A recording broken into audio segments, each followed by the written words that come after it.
Alias Grace was the first Margaret Atwood book that I read, and to be completely honest, I fell in love with it straight away. This was published initially in 1996.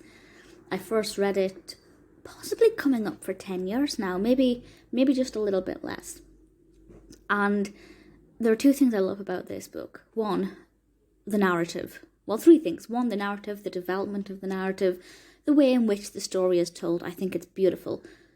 Two, okay, there are four things I like. The narrative. Two, the character of Grace. I just think she's so easy to get along with. She really toys with the emotions and make you question a lot of what's happening. And I will talk more about Grace as an individual in a moment. Third, I love the language. Atwood just has a beautiful, exquisitely gorgeous writing style, which doesn't need to be said. And the fourth is I love how chunky the novel is. I love, obviously, quality over quantity, but this gives us both quality and quantity. It's so easy to begin reading and just get lost in this narrative and get sucked into this really hefty tome of a book. And for me, it was so easy to become absorbed and lost in this book, and I completely love that kind of thing. So I'm going to read the description from Amazon, or at least part of the description, to give you a decent non-spoiler overview of what this is actually about. So the description from Amazon is as follows. In 1843, a 16-year-old Canadian housemaid named Grace Marks was tried for the murder of her employer and his mistress. The sensationalistic trial made headlines throughout the world, and the jury delivered a guilty verdict. Yet opinion remained fiercely divided about Marks. Was she a spurned woman who had taken out her rage on two innocent victims, or was she an unwilling victim herself, caught up in a crime she was too young to understand?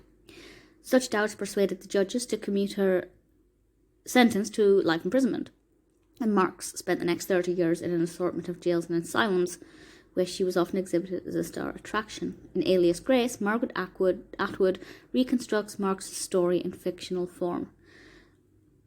So obviously the fact that this is based on Grace's life is incredible. I don't know how accurate it is. My knowledge surrounding this is nothing outside of this novel. But I love the narrative. I love the story. Getting to see 19th century prisons, life in the asylum, specifically for a woman.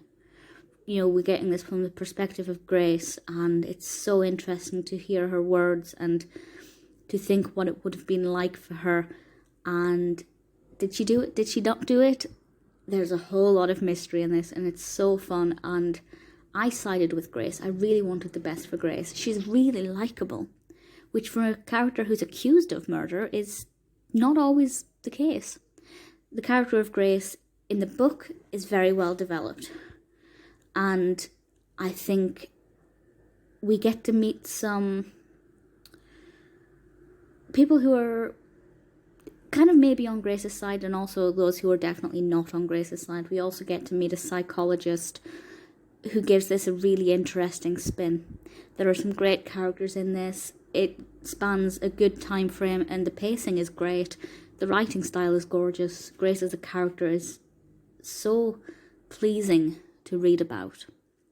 The narrative is gripping. You will not put this down. I think it's over 400 pages, 560 pages, at least the version that I'm looking at on Amazon, which for reference is the Virago. That was published in 2001. I thoroughly love this. I really truly enjoyed it.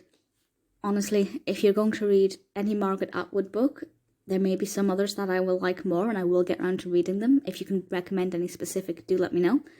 But if you don't know where to start, I would say Alias Grace is a perfect place because it's a perfect novel.